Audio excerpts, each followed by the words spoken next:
तो चलिए अब बात करेंगे वक्फ पर बवाल की। वक्फ संशोधन विधेयक पर राजनीतिक दलों के बीच रस्साकसी जारी है और इसी बीच हिंदू संगठनों, नेताओं और संतों ने वक्फ बोर्ड को खत्म करने की मांग की। साथ ही सनातन बोर्ड के भी गठन की मांग अब उठने लगी है।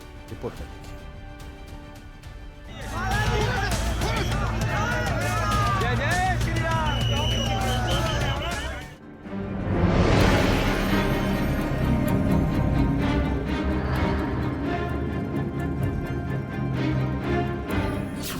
वक्फ बोर्ड को लेकर सियासत हाई। अब सनातन बोर्ड की उठी मांग। या तो वक्फ बोर्ड बंद हो या सनातन बोर्ड का गठन। वक्फ की संपत्तियों पर सवाल।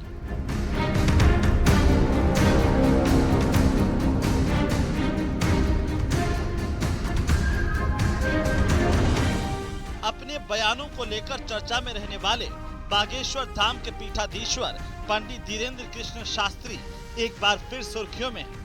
वजह है उनका सनातन बोर्ड को लेकर दिया गया बयान। भीलवाड़ा में हनुमंत कथा के आयोजन के दौरान पंडित धीरेन्द्र कृष्ण शास्त्री ने वक्फ बोर्ड पर बड़ा बयान दिया था। उन्होंने कहा कि देश में या तो वक्फ बोर्ड बंद हो या फिर सनातन बोर्ड का गठन भी किया जाए। तो ये बात बहुत पूर्ववत सिद्ध है कि धर्म से राजनीति चलती है, राजनीति से धर्म नहीं चलता है। और हम इस बात के खिलाफ हैं कि धर्म का प्रयोग राजनीतिक वोट बैंक के लिए अगर किया जाए, ये सबसे बड़ा अपराध है। दूसरी बात, धर्म एक ऐसा है जो स्वतंत्र है, धारणा का विषय है, प्राचीन परंपराओं को जीवंत रखने का विषय है, उत्साह का विषय है, आनंद का विषय है, मोक्ष का विषय है, जिज्ञासा का विषय है। धर्म के रास्ते में किंचित मात्र भी संकीर्णता नहीं, इस सबको स्वीकार करने की सामर्थ्यता रखता है। अब देश की राजनीति में तो उठापटक चलती रहती है, उसको धर्म के साथ जोड़ना, क्योंकि जो शाश्वत है, शाश्वत अखंड से खंड खंड को नहीं जोड़ना चाहिए।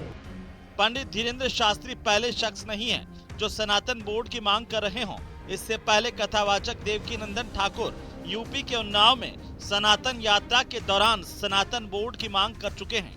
इतना ही नहीं, 16 नवंबर को दिल्ली में एक धर्म संसद के आयोजन का ऐलान किया गया है, जिसमें मौजूद रहने वाले धर्माचार्य सनातन बोर्ड के गठन की मांग करेंगे।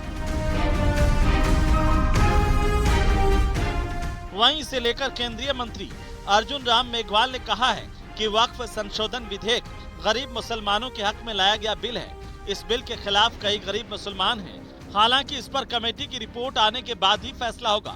जबकि इस मामले में राजस्थान सरकार में शिक्षा मंत्री मदन दिलावर ने कहा कि संशोधन से मुस्लिम समाज का भला होगा, महिलाओं की भागीदारी बढ़ेगी, लेकिन इसमें भी कुछ लोग भड़काने का प्रयास कर रहे हैं। वहीं अलवर शहर से पूर्व विधायक बनवारी लाल सिंघल ने भी इस मामले पर बयान देते हुए कहा कि देश में वक्फ बोर्ड के नाम पर मनमानी चल रही है। बनवारी लाल सिंघल ने वक्फ बोर्ड की संपत्तियों की जांच सिविल कोर्ट से करवाने की मांग की है। वो जो लोग हमारे समर्थन में बोल रहे हैं, कौन बोल रहे हैं? मुसलमान ही तो बोल रहे हैं ना, जिनको इसका फायदा होने वाला है। उसको डराते हैं, बाहर निकलते हैं तो धक्का मुक्की करते हैं। तो जेपीसी की बैठक होने दो भाई। जेपीसी में सभी दलों के लोग हैं, तो जेपीसी के सदस्य तय करेंगे, उसके बाद हमारे संसद में आएगा। निश्चित रूप से वक्फ अमेंडमेंट बिल गरीब मुसलमानों के हित में लाया गया बिल है और मोदी जी का ये बहुत बड़ा सुधारवादी कदम है। चाहे वो शादी का कार्यक्रम कर ले, चाहे कोई उनका धार्मिक कार्यक्रम कर ले, और वो जाकर के वक्फ रजिस्टर में लिख दे, वो मैंने कार्यक्रम किया था, इसलिए मेरी ये वक्फ की जमीन हो गई। ऐसे हजारों लाखों करोड़ों की जमीन को वक्त में लूट लिया है। आज सबसे ज्यादा देश में कई जमीन है तो वक्फ बोर्ड के पास है। कहां से? इनके बाप से कमा के लाए थे क्या? इनके दादा ने खरीदी थी क्या? इनके बाप की जमीन है क्या? ये हिंदुस्तानियों की जमीन है, हिंदुस्तान की जमीन है। ये हिंदुस्तान की कृपा है कि जब आप इस्लाम को लेकर के आए थे तो उन्होंने आपको जगह दी थी। इसका मतलब ये नहीं है कि आप हिंदुस्तान को रोने लग जाओ और हिंदुस्तान की जमीनों को जिहाद के नाम पर लूटने लग जाओ। अब ये नहीं चलेगा, नहीं चलेगा। देश में वक्फ संशोधन बिल को लाए जाने की बहुत बड़ी आवश्यकता है। ये देश की आवश्यकता है, क्योंकि वक्फ कानून 1956 में बना है। 1956 में जो संपत्ति वक्फ को दी गई थी, उन सारी संपत्तियों के बाद हजारों लाखों संपत्ति, लाखों करोड़ रुपए की वक्फ के पास कहाँ से आई?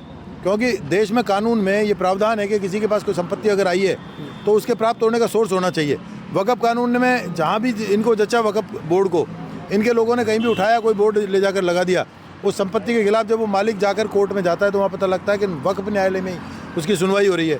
वक़्फ़ के जो मजिस्ट्रेट है न्यायालय के, वो भी मुसलमान हैं, फिर सुनवाई कैसे होगी? लोग रो धोकर बैठ जाते हैं। सिविल न्यायालयों में इनकी सुनवाई होनी चाहिए। कुल मिलाकर वक्फ बोर्ड को लेकर सियासत का बाजार गर्म है और बयानबाजी का दौर जारी है। अब देखना होगा कि वक्फ को लेकर ये सियासत कहां जाकर रुकती है। Bureau report, news 18 Rajasthan.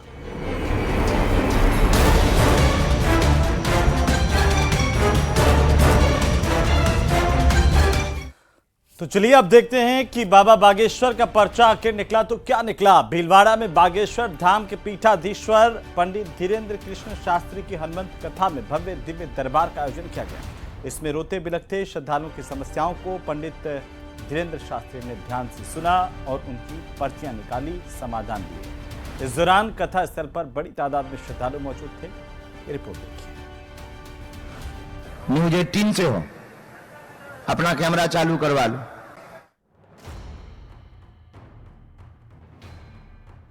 Bhilwara में दिखा बाबा बागेश्वर का चमत्कार। 6 साल से तैयारी कर रही, जॉब चाहती हैं, शिक्षा मार्ग में निरोगी रहें, आशीर्वाद। दिव्य दरबार में समस्याओं का समाधान।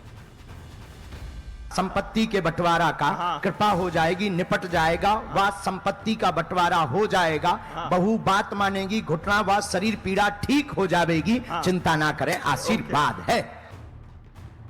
न्यूज़ 18 संवाददाता को बाबा ने मंच पर बुलाया। जो हम कर रहे हैं कि पिछड़े और बिछड़े लोगों को मंच पर ला रहे हैं, वही आज पत्रकार महोदयों ने किया। इनको ताली बजाकर धन्यवाद दो। जिन दोनों में से किसी एक को आप भेज सकते हो। पर्ची निकालकर चमत्कार करते बाबा बागेश्वर को अक्सर देखा गया है, लेकिन इस बार न्यूज़ 18 संवाददाता राहुल कौशिक ने उनके चमत्कार को करीब से देखा। न्यूज़ 18 से हो, अपना कैमरा चालू करवा लो। अभी तक हम जिन्हें बुला रहे, हो सकता हमने उनका पता कर लिया हो। हमने अपने दरअसल भीलवाड़ा की छोटी हरणी में बाबा बागेश्वर धाम सरकार पंडित धीरेन्द्र कृष्ण शास्त्री ने दिव्य दरबार लगाया है, जिसमें हनुमंत कथा का आयोजन हो रहा है।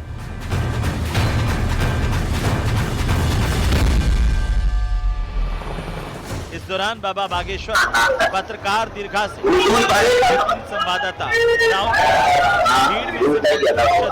भीड़ में से 3 अर्जियां लाने के लिए कहा। न्यूज़ 18 से हो, अपना कैमरा चालू करवा लो। अभी तक हम जिन्हें बुला रहे, बाबा धीरेन्द्र शास्त्री की आज्ञा मिलने के बाद न्यूज़ 18 संवाददाता भीड़ से 3 लोगों को बाबा के मंच तक लेकर पहुंचे। हालांकि मंच पर पहुंचने से पहले उन्होंने तीनों श्रद्धालुओं से उनकी परेशानी पहले ही जान ली, ताकि चमत्कार की सच्चाई को पहचाना जा सके। बाबा का दरबार सजा है, धीरेन्द्र कृष्ण शास्त्री आज दिव्य दरबार लगा रहे हैं और देखिए कहीं ना कहीं जो चमत्कार है उसको देखने के लिए भारी संख्या में लोग पहुंचे हैं यहाँ पर। और 3 लोगों की अर्जी, पत्रकारों को कहा गया 3 लोगों को लाया और हमें ये मौका मिला है। बात करते हैं इनसे, उनकी क्या समस्या है और क्या इनके पर्चे में निकलता है, क्या क्या समस्या है। नहीं सर, गवर्नमेंट एग्जाम की तैयारी कर रही हूँ काफी टाइम से, तो ना तो वो लग रही, मेरी एज होती जा रही, 33 एज है। एंड प्राइवेट में भी मैंने मार्च से कोर्स किया है, बट जयपुर में मुझे जॉब वगैरह नहीं इसमें तो बहुत ज्यादा हो रहा है मेरी लाइफ में, तो मुझे समझ में नहीं आ रहा।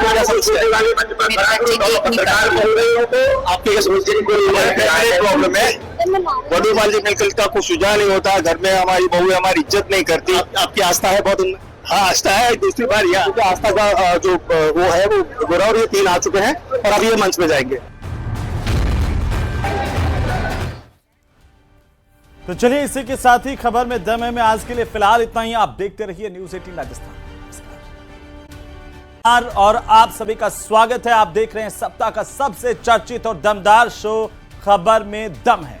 आज सबसे पहले बात होगी जोधपुर के अनीता चौधरी हत्याकांड की, क्योंकि मुख्य आरोपी गुलामुद्दीन को पुलिस ने गिरफ्तार किया है। इसका नेपाल कनेक्शन आखिर क्या है, यह हम आपको बताएंगे। तो वहीं सियासत की भी बात करेंगे कि कैसे आखिर उपचुनाव में वोट के लिए नेता कुछ भी करने पर उतारू हैं।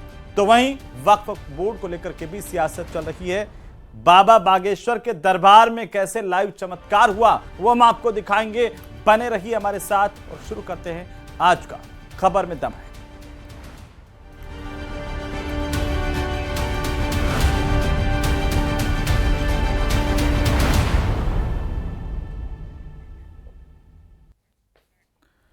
तो चलिए आज खबर में दम है की शुरुआत करते हैं। सबसे पहले बात करते हैं उस हत्याकांड की जिसे सुनकर हर किसी की रूह कांप गई। जी हां, इस बार हम बात कर रहे हैं जोधपुर में हुए अनीता चौधरी हत्याकांड की। इस दिल दहला देने वाले केस में आखिर अब तक क्या क्या हुआ है, ये इस खास रिपोर्ट में देखिए।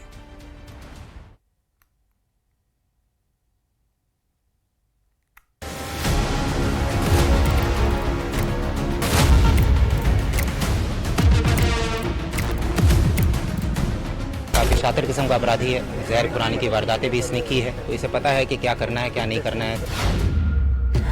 शिकंजे में अनीता का बेरहम हत्यारा, हत्या का राज उगलेगा, खूनी गुलामुद्दीन, गिरफ्त में बेगम बादशाह और कितने गुनहगार। कैसे किया, कहां किया और कोई था नहीं था, क्या उद्देश्य था, ये सारी चीजें पूछताछ के बाद ही स्पष्ट होंगी। अनीता चौधरी हत्याकांड के 8 दिन बाद मुख्य आरोपी गुलामुद्दीन को मुंबई से पकड़ लिया गया। शुक्रवार रात पुलिस उसे जोधपुर लेकर आई। हत्यारा गुलामुद्दीन नेपाल भागने के फिराक में था। डीसीपी राजेश्वरी राज ने बताया कि हत्याकांड के बाद से पुलिस गुलामुद्दीन का पीछा कर रही थी। गुलामुद्दीन काफी शातिर अपराधी है। उसके खिलाफ पहले से जहर खुरानी सहित कई आपराधिक मामले दर्ज हैं। ऐसे में वह काफी शातिर तरीके से बचने की कोशिश कर रहा था। ये बहुत ही शातिर किस्म का अपराधी है। ये यहाँ से पहले गुजरात गया, वहाँ से फिर महाराष्ट्र गया। निरंतर हमारी टीम इसके पीछे लगी हुई थी और पिछले 8 दिनों के अथक प्रयास के बाद मैं कह सकता हूँ कि दिन रात एक करने के बाद जो यहाँ भी हमारी टीम थी, जो टेक्निकल टीम थी, साइबर सेल की टीम थी, उन लोगों ने भी दिन रात प्रयास किया और जो हमारी फील्ड में जो टीम थी उन लोगों ने भी दिन रात प्रयास किया। और इस अथक प्रयास के बाद फाइनली हम जो मुख्य आरोपी है इसको हमने दस्तयाब कर लिया है। अब इससे पूछताछ किया जाएगा और किस तरीके से घटना हुई, क्या हुआ, ये सारी चीज़ों का खुलासा अगले कुछ। पुलिस ने गुलामुद्दीन को पकड़ने के लिए 500 से ज्यादा सीसीटीवी खंगाले। उन्होंने बताया कि गुलामुद्दीन मुंबई से भी फरार होने वाला था। पुलिस ने बताया कि गुलामुद्दीन नेपाल जाने की तैयारी कर रहा था। पुलिस को उसके पास से भारत से फरार होने के कई सुराग मिले हैं। मुंबई सेंट्रल जो रेलवे स्टेशन है वहाँ से हमने इसे दस्तयाब किया है। जैसा मैंने बताया कि ये काफ़ी शातिर किस्म का अपराधी है, बिल्कुल अपना फ़ोन भी नहीं इस्तेमाल कर रहा था और अगर कभी कुछ इस्तेमाल हुआ तो भी हॉटस्पॉट का इस्तेमाल कर रहा था। सीसीटीवी से भी बच रहा था। करीब 400 से 500 सीसीटीवी फुटेज का हमने विश्लेषण किया है और निरंतर इसके पीछे टीम लगी रही और कल मुंबई सेंट्रल से इसे हमने दस्तयाबी किया है। इसका आगे का प्लान था, ये आगे भागने की फिराक में था, इनफैक्ट भारत के भी बाहर भागने की फिराक में था ये, पर हमारी टीम ने बिल्कुल समय पर पहुंचकर इसे दस्तयाब। डीसीपी ने बताया कि अनीता मर्डर केस की जांच एडीसीपी लेवल के अधिकारी करेंगे। मामले में हत्याकांड और शव मिलने के बाद से कई तरह की बात सामने आ रही है। इधर गुलामुद्दीन के पकड़ में आने के बाद पुलिस ने एक बार फिर से कई लोगों को हिरासत में ले लिया है। 30 अक्टूबर को अनीता का शव मिलने के बाद ही गुलामुद्दीन फरार था। गुलामुद्दीन जानता था कि अगर वो मोबाइल फोन का इस्तेमाल करेगा तो पकड़ा जाएगा। एक जगह ठहरना भी उसके लिए ठीक नहीं था। पुलिस की माने तो हत्या की वारदात के बाद वो पहले गुजरात गया, उसके बाद महाराष्ट्र पहुंचा, लेकिन रात और दिन एक करने वाली जोधपुर पुलिस की 20 जवानों की टीम ने उसे आखिरकार खोज ही निकाला। अनीता की हत्या के बाद से पुलिस के सामने कई सवाल चुनौती बने हुए हैं। सबसे बड़ा सवाल अनीता के पति मनमोहन और उसकी सहेली सुमन उर्फ सुनीता की कॉल रिकॉर्डिंग बना हुआ है। आरोपी गुलामुद्दीन शातिर है, उसको पकड़ने के लिए पुलिस को कड़ी मेहनत करनी पड़ी। जोधपुर के आसपास के इलाकों के अलावा गुजरात में भी टीमें भेजी गई। गुलामुद्दीन मोबाइल का इस्तेमाल नहीं कर रहा था। ऐसे में पुलिस ने कई टेक्निकल टूल का इस्तेमाल किया। 500 से ज्यादा सीसीटीवी कैमरे खंगाले गए। इसके अलावा सभी होटल्स के फुटेज चेक किए गए। बस स्टैंड और टैक्सी स्टैंड पर पूछताछ की गई।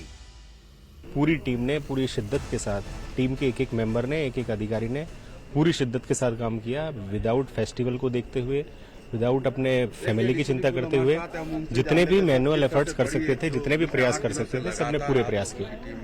सर लगातार ये चल रहा था, एक जगह ठहरा नहीं, तो ऐसे में कहाँ आपने जो है दबिश दी? जितनी भी सर्चिंग हो सकती थी, जो भी इसका एक एरिया, ज्योग्राफिकल एरिया कवर हो रहा था, पर्टिकुलर उस एरिया में हमने टीमें बना दी थी और जहां भी इसका मूवमेंट था हम नजर रखे हुए थे और अंतोगत्वा जिस भी पॉइंट पर ये स्टेबल हुआ, तुरंत हमने दबिश दी, इसको दस्तयाब किया। अनीता जोधपुर के सरदारपुर इलाके में ब्यूटी पार्लर चलाती थी। 26 अक्टूबर की दोपहर वह अपने ब्यूटी पार्लर को बंद कर एक रिक्शे में बैठकर गंगाना इलाके के लिए निकली थी। इसके बाद से उसका फोन बंद था। पति ने एक दिन बाद 27 अक्टूबर को सरदारपुरा थाने में गुमशुदगी दर्ज करवाई थी। सीसीटीवी कैमरे की फुटेज और लोकेशन के आधार पर पुलिस ने आरोपी गुलामुद्दीन की पत्नी आबिदा को हिरासत में लेकर पूछताछ की तो हत्या के मामले का खुलासा हुआ था। 30 अक्टूबर की रात पुलिस को गुलामुद्दीन के घर के पास 10 फीट गहरे गड्ढे में 6 टुकड़ों में एक बोरे में भरी अनीता की लाश मिली थी। आबिदा ने खुद को बेगुनाह बताया था। मैं इसमें शामिल नहीं हूँ, मैं मेरी बहन के घर थी, मैंने मर्डर नहीं किया। तो मर्डर किसने किया है?